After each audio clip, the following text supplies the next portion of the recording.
All right, welcome back, everybody. I am an avid herpetologist coming back to you with some more Digimon TCG content. Today we're going to be doing something a little bit different.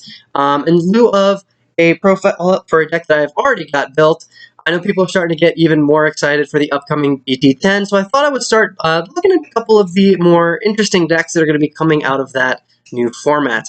Now, I'm going to try to avoid looking at things that are projected to be top tier because, as you guys have probably figured out by now, me and my playgroup, we love playing with rogue decks, and today we're going to be looking at one of, in my opinion, the most cool rogue decks that is going to be running around, and that is DarkKnightmon. This deck looked super phenomenal. For those of you who have been holding on to those alternate art DarkKnightmon cards back from, I believe, BT7, we are finally going to get to actually make good use of those. This archetype looks super, super cool. It's very, very interesting. Looks almost kind of like a D-Brigade style deck, but instead of going wide, you go tall. But it carries the same kind of resilience and redundancy. It's super, super neat. So we're going to take some time to kind of look over just a not a stock list, a sample list that I kind of put together for my take on DarkKnightmon. We're going to look over some of the basic support cards that the deck is going to be getting, wants to be running, things of that nature, just to kind of get a good feel for this new archetype and maybe prepare a little bit for the new format. I, for one, am super excited to see how that next format turns out, so we're going to go ahead and take a look at one of these really cool new decks. To begin with, we have, of course, our eggs. Black is still having a hard time in the egg department, so we are still going to just probably be on 4 copies of Pagumon. The card advantage that it gets, very similar to D-Brigade, basically just helps float if you do happen to lose any of your rookies, which is super helpful. The rookies in this deck are not super impactful. We're mostly going to be playing at the champion level and above. So being able to just float our rookies into free advantage is going to be super nice. We are going to be playing some copies of ToyAgumon, as you can probably already see, for that reboot inheritable, but for the most part, we're probably just going to be digivolving onto our eggs and letting our rookies die, if not maybe just digivolving up, but we're going for that free value. Realistically, there aren't really too many better options right now. Hotmon is really the only other kind of serviceable one we see right now, so we're opting for Pagumon in this case. But moving on to our rookies, those of you who are probably already familiar, we have 4 copies of an original copy of Monitamon. Now, this is a card that has been around again since BT7, but hasn't seen a lot of use because we haven't had enough DarkKnightmon support to really make an effective deck. Now that we have enough cards to actually create an archetype, we are going to be playing 4 copies of this as one of our searchers. Now, there is a strict upgrade to this coming out in the new set, which we're going to talk about in a moment. This is 3 to play, 2,000 DP. As an on-play, reveal the top 3 cards of your deck. Add any card with Knightmon in its name or DeadlyAxemon from among them to your hand. Now, those are going to be the 2 big names we're going to see coming up quite a bit in this deck. Place the remaining cards on the bottom of your deck in any order. So this is a very standard searcher. It is a little powered down, as you're going to see in a moment, but again, this is from BT7. Searchers have definitely come a long way, even in that very brief time period, and I personally don't mind that. You've heard me talk about power creep quite a bit on this channel. Again, I think power creeping some searchers where you're adding an extra card or picking up an extra card, I don't necessarily think that's a bad thing. This card is still absolutely playable, and because it is still adding synergies with our DarkKnightmons and DeadlyAxemons, we do still want to have 4 copies of that. But the new Monitamon, which is going to be coming out in BT10, is also 3 to play and 2,000 DP, so it's identical stats, but a strictly better on-play. Reveal the top 4 cards from the top of your deck, add 2 cards that are either black with Knightmon or DeadlyAxemon in their names, or with Twilight in their traits, among them to your hand, and then, of course, place the rest on the bottom in any order. So this is searching an extra card, digging an extra card deep. It's letting you add 2 cards from among them that meet the criteria, and it's adding Twilight. Now, this is a Twilight traits card. The original Monitamon and the original DeadlyAxemon, SkullKnightmon and DarkKnightmon are not considered Twilight, but they still have that criteria of being a Knightmon or a DeadlyAxemon in their name, of course. But this is also going to be able to add, of course, itself, as well as the new Tamer. There is a Knightmon Tamer that is going to be played in the deck that is considered a Twilight card, so you will be able to add that if you so choose. So this is super, super good. Like I said, it's kind of a strict upgrade to the old Monitamon, but it's also redundancy. So basically, we're going to have 8 total copies of these Monitamon that can search out different deadly Knightmons and all those different things. As far as our other rookies are concerned, we are going to play 3 copies of ToyAgumon just for that generic reboot inheritable. ToyAgumon is still easily one of the best black rookies that you can be playing. We are also going to be able to give all of our Knightmons blocker thanks to our Tamer that we're going to be playing. So having that reboot where we can aggress and then keep a blocker up is, of course, always nice to have. It's one of my favorite things that Black does, having blocker reboot. So 3 copies is kind of a no-brainer. And you can easily substitute this for other cards.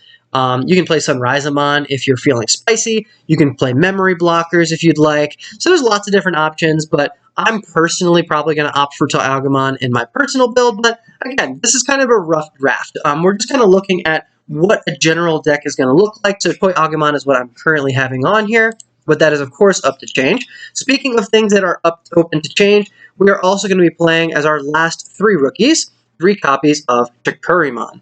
I personally think Digivolve is about to get a lot better. I've not been super high on it. I've of course said it's a great mechanic. I have been high on it, to be fair.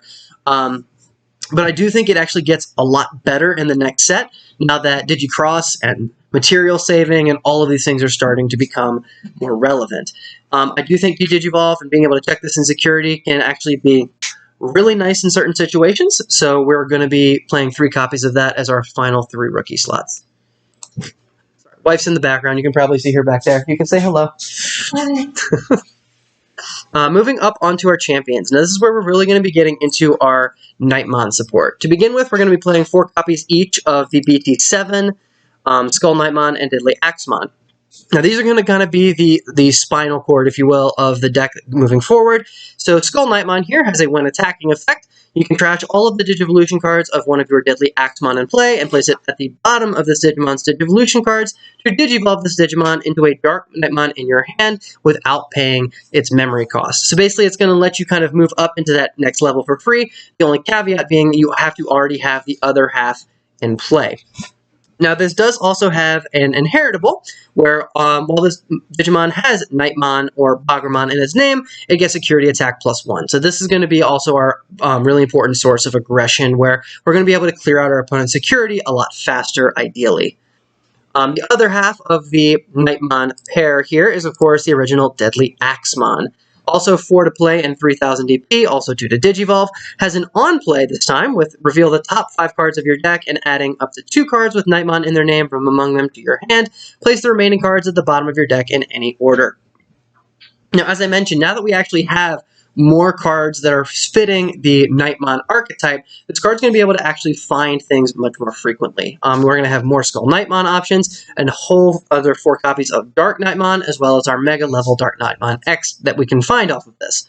So this is one of our big tutors. And the way that this archetype is playing, we're going to be getting on-play effects pretty frequently. We're trying to cheat things into play with deletion effects.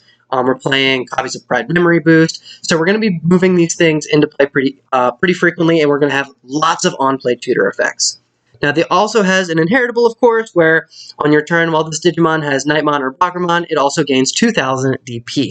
So, face value, if you're talking about 1 DeadlyAxemon and 1 SkullKnightmon, adding them together, you're going to have plus 2000 DP, and that's security attack +1.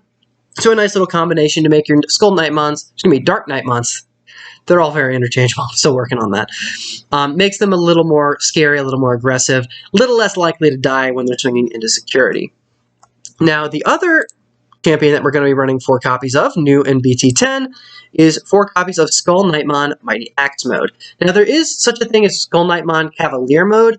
I don't think that card is super phenomenal. You may see a couple tech pieces here and there, but it doesn't really feed into building your stacks up and getting up into DarkKnightmon. It's more for just champion level aggression. And on that note, I think SkullKnightmon Mighty Axe is definitely a lot better. So I'm going to be running 4 of each of these 3 and omitting Cavalier Mode. But of course, as always, my fellow brewers out there, feel free to experiment however you like. And who knows, maybe Cavalier Mode ends up being really good. I'm omitting it at this point in time because I think this guy is just way better. So this is 4 to play and 5000 DP. It's 3 to Digivolve, but you're not going to be Digivolving him super often. So this is one of the first cards we're seeing with that new Digicross mechanic. I'm going to explain it as best I can. To begin with, this card is always going to be treated as both SkullKnightmon and DeadlyAxemon, so it has synergies with all of our tutors. So basically, it can be considered either half of that pair. So if our original SkullKnightmon swings, he can be considered a Mighty Axemon. Mighty Axemon can also add this guy off of its search effect. You're seeing, probably starting to see some of that redundancy, where all of these cards kind of tutor for each other, and it's constant sources of card advantage. He also has, of course, an on play, which reveals the 3 cards on the top of your deck. It adds any card with Knightmon, DeadlyAxemon, or the Tamer, Nene Amano, I think that's how you pronounce it, among them to your hand. Then you trash the remaining cards, so you don't bottom them. Then, if you Digicross with 2 materials, you can delete one of your opponent's Digimon with a play cost of 4 or less. That may come up every once in a while. Again, we're going to have to kind of see how the new meta shapes up, but I do think there's going to be a lot more low-to-the-ground aggression. So you may absolutely end up deleting things with that effect, but the Digicross effect is really where this guy starts to shine. So basically, Digicross is, as you are playing this card from your hand, if you use the materials by tucking them either from your battle area or your hand underneath it, you can reduce its play cost. Now, this guy in particular, go figure, the 2 materials he's looking for are, of course, SkullKnightmon and DeadlyAxemon. As I mentioned, he counts as both, so if you have more than 1 copy of this guy in your hand, you can tuck 1 or even 2 of them underneath him to count as materials, and it reduces the play cost by 1 for each material you tuck. So, since he is considered, or rather looking for 2 new materials, he can potentially reduce his cost by 2, which means he is a 2-to-play champion, which up until this point is unheard of. That is the new cheapest-to-play champion that we see, but of course there is that stipulation where you have to have 2 specific materials to actually get that value. But he's a super cool card. This is definitely a card that's going to help us, again, climb up into our DarkKnightmons much, much easier. He's going to help tuck some of those inheritables underneath, which is super, super cool. So yeah, definitely a nice addition to the deck. He is another redundant tutor effect, which we love to see. I think so far that's already 4 different cards that have on plays that search for copies of Knightmon or DeadlyAxemon. So you're already starting to see this deck is crazy as far as its consistency. It picks up its pieces so easily. But moving up out of our champions, we are going into the cards that people, I'm sure, are really excited for, and that is DarkKnightmon. Now, we are, of course, running 4 copies of the BT10 DarkKnightmon. The alternate art, I don't have it up here, but is super phenomenal. It's probably one of my favorite alternate arts that we have seen up until this point. It is so cool. If you've gotten your copies, good on you. I'm still working on picking mine up. This guy is 7 to play, 7,000 DP. He has 3 to Digivolve. It has an on-play where you can automatically tuck a SkullKnightmon and or a DeadlyAxemon from your hand or your trash under this Digimon into its Digivolution sources. So you can see where putting things into the trash is actually beneficial, where they can kind of bring things back. And as we continue to go through some of the other support, you'll see that's a pretty common theme, where there's actually a lot of graveyard redundancy in this deck, where they can grab and recycle resources out of the trash, which is always super nice to have. It also has an all turns effect, where when this Digimon is deleted, you can then bring out for free a SkullKnightmon and or DeadlyAxemon from this Digimon's Digivolution cards suspended without paying their memory costs. So you're probably already starting to see all of those on play effects. When he dies, he brings out 2 copies, which are then able to, again, search for more cards and keep the card advantage engine going. This is what I meant by the kind of like D Brigade, but it goes taller instead of wider, where pretty much everything this deck does is just constantly adding cards back to your hand. It keeps the advantage going super well, which is really awesome. Now, DarkKnightmon, of course, if you're considering just the original DeadlyAxemon and SkullKnightmon inheritables, would be a 9,000 DP double breaker, which is pretty cool. But we're also playing 4 copies of the brand new DarkKnightmon here. Now, he is also a new Digicross card. He is 8 to play and 7,000 DP, 4 to Digivolve, but again, he's got Digicross. You're more likely going to be hard playing this guy instead of Digivolving into him. Now, he has an on-play effect where you can de-Digivolve one of your opponent's Digimon. Then, if you Digicross with 2 materials, delete one of your opponent's Digimon with a play cost of 5 or less. So a little bit higher than the the SkullKnightmon DeadlyAxemon. Not by a whole lot, but again, those deletion effects can definitely come in handy.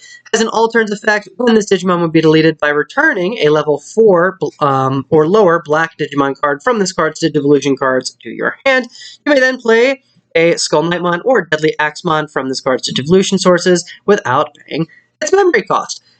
Again, probably noticing a theme here. When these things die, they just keep bringing back their smaller pieces and providing more aggression. You gotta love it. These decks are super, super cool. I love how robust this deck is looking to be, and I'm super excited to see what it's able to actually do in competition. Now, his Digicross is shockingly, SkullKnightmon and DeadlyAxemon again, but this time for 2, which means each time you tuck one of those sources underneath him, it actually discounts his cost by 2 instead of 1. So if you play both sources underneath him on play, he only costs 4, which is again a new record for ultimate level Digimon. Cheapest we've seen up to this point has been 5. If you have both materials, you can play him for only 4. So definitely super, super cool. Again, you're starting to see how you get a lot of low to the ground aggression. I absolutely love it.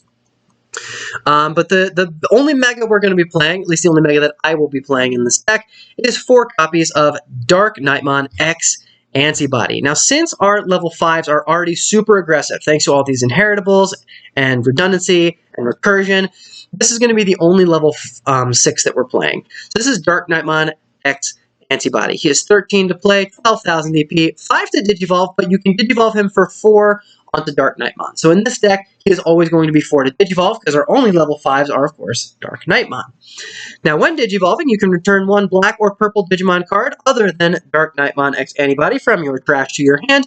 Then, while this Digimon has DarkKnightmon or X Antibody in its Digivolution sources, you can delete a Tamer and unsuspend this Digimon. So this is an example of a play that you're probably going to want to be doing with this. You've got your security +1 inheritable on your DarkKnightmon. So you swing in. Ideally, you're going to be checking 2 security and surviving. Again, ideally. Then you can Digivolve up into this guy for a cost of 4. Not only will you get a card back from your trash as free card advantage, which is pretty much just gravy, but since you're going to have DarkKnightmon in the evolution sources, you then get to pop a Tamer for free and unsuspend it, leaving it open as a blocker. Again, we are going to have our Tamer, which provides all of our DarkKnightmons and Twilight Digimon with blocker, so he'll be able to have that as a useful ability. And much like the other DarkKnightmons, he has an on deletion. You can play any DarkKnightmon from your trash without paying its memory cost. So if you've made it all the way up to this and he gets deleted, either by blocking or whatever the case may be, then you get to bring back either of the other DarkKnightmons, which have their own on-play effects to tuck materials. Then when they die, they bring back SkullKnightmon and DeadlyAxemon, and you just keep shrinking down.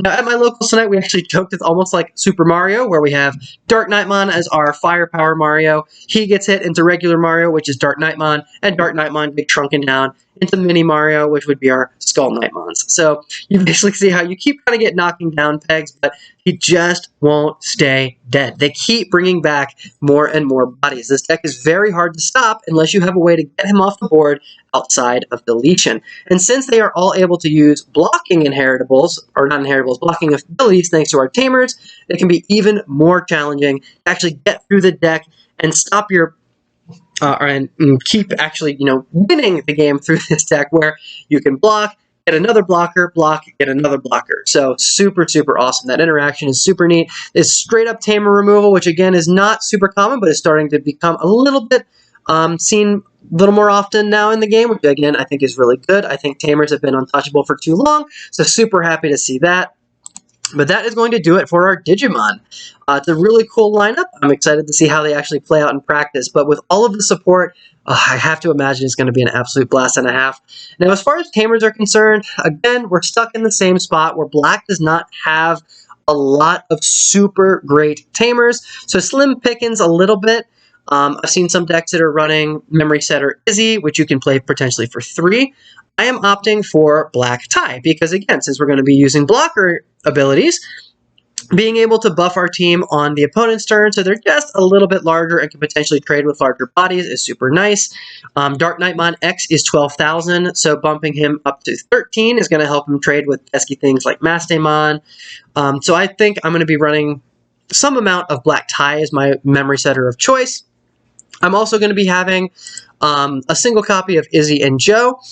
I think this card is probably going to become a little more relevant in the new format. It seems to see like we're starting to stay a little lower to the ground and maybe a little bit wider, so we may end up seeing the memory gain off this guy a little more frequently, but again, when we're loading our board up with blockers, having his passive where he can suspend to draw a card when you block on your opponent's turn and lose the Digimon, that can be super nice. So I'm going to be playing 1 copy just instead of a 3rd memory setter to see if we can get above that 3 threshold and do a little bit more with our turns.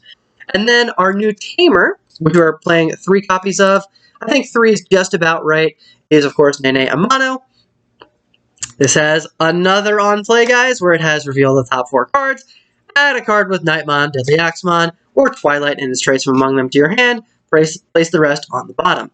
Now, it is worth noting, as I mentioned, she is considered a Twilight card, so you can add her off of things that are searching for Twilight cards, including herself, of course. Now, her other effect, upon his turn, as I've been mentioning, all of your Digimon with DarkKnightmon in their name or Twilight in their traits gain blocker. So even though our BT10 DarkKnightmon does not have the Twilight trait, it is still a DarkKnightmon, so it will have blocker. Our new not DeadlyAxemon. So sorry, guys. The SkullKnightmon Deadly Axe Mode is also a Twilight trait, so that will have blocker. And our brand new Monitamon is also going to have that blocker trait. So we'll have blockers all over our stack, which is, again, super convenient. So she's going to give the deck a lot of survivability. Now, her on-deletion effect, even though she doesn't actually generate memory on her own, she does have an effect where if they actually delete her as a tamer, you can actually gain 2 memory. So if they decide that they want to get rid of your tamers and free up the blocking effects, they will immediately punish it by potentially swinging the turn back to you because she's going to immediately take 2 memory and pass it right back to you, which is an interesting effect. We haven't seen any on-deletion effects on Tamers yet. Haven't actually seen Digimon Fusion. It's on my list of things I want to watch. Haven't gotten to it yet. I don't know if that's flavorful for the show or not. I'm going to assume so, but it's definitely flavorful in the deck where all of the cards in this deck have on-deletions, and she is no exception. Now, we are playing 2 different option cards. First of all, I think probably the more important of the option cards is going to be Pride Memory Boost. This card, as you can see, depicts the Knightmons here, and for good reason. So this is a 4-to-play memory boost that reveals the top 3 cards. You can play any black Digimon with a play cost of 4 or less from among them without paying the memory cost, and then you trash the remaining cards, place this in your battle area, and of course it has the delay to gain you 2 memory. Now this is a card that has seen a lot of play in decks like B-Brigade, decks that want to stay lower to the ground. All of our champions and below cost 4 or less. So as long as we hit any champion or any rookie, we're going to have something to play off of this. And as you guys have seen, a lot of the cards in that list have on plays to tutor more cards. So this is an absolute value engine where you're going to be able to cheat something into play and then probably get a card to replace it immediately while also getting that delay effect that's going to get you 2 memory on the following turn. So 4 copies of this feels just absolutely necessary. I think this card's insane in this deck in every way, shape, and form. Probably even better than it would be in D-Brigade because you're going to be cheating in champions with this a lot of the time. As I mentioned, all 12 of our champions, all of our Skull Knights, and all of our Deadly Axes are all 4 or less. I think they're all 4 exactly. If I remember, yeah, all of these are 4 to play. So if you get one of these guys off of that Pride Memory Boost, that 4 memory that you paid has already been paid back with a 4-cost body on the board. So high value. Just to kind of fill the last couple of spots, I am personally playing 2 copies of Ultimate Flare. I was not high on this card this last format because I think the X-Digivolution mechanic really hurt you Digivolve 3, where you're not likely to actually get a stack low enough to kill anything with this. However, in the BT10 format, I think Ultimate Flare is going to be coming back in a big way. I think we're going to see a lot more decks that are going to be playing low enough or digi-crossing with rookies and things underneath that Ultimate Flare can potentially kill things a lot better this time. It is important to notice that the way that the Digivolve effect is worded, even if they have rookie on the very top, so it's Digivolve 3, but if you hit a rookie anywhere in those 3 cards, you stop automatically, and then apply the on-deletion effect to delete all of your opponent's Digimon 3,000 DP or less. So I really think Ultimate Flare is going to become much stronger thanks to this new mechanic, but we'll see. Maybe it is still a little rough for the format, but I personally think that Ultimate Flare is actually about to be much more relevant again, but hey, we'll just have to wait and see. But yeah, with that is going to be my quick little overview of the upcoming DarkKnightmon deck idea. If you guys like this kind of video idea, looking forward and kind of going over some of the upcoming decks, please leave a like and comment down below. I've got quite a few other new upcoming deck profiles built that I'm super excited to share with you guys. I'm very, very excited for a lot of the decks that are coming up in the next couple of sets. I've got plenty for BT10, EX3, and already some for BT11. Super excited for all of them. And if you guys share that excitement again, please let me know down in the comments. I have been loving getting to interact with you guys. I love answering questions and just in general geeking out with you guys. I think it's a ton of fun. So with that, thank you all once again. I'm an avid herpetologist. Thank you all so much for joining me. Have a great rest of your night, and I will see you next time.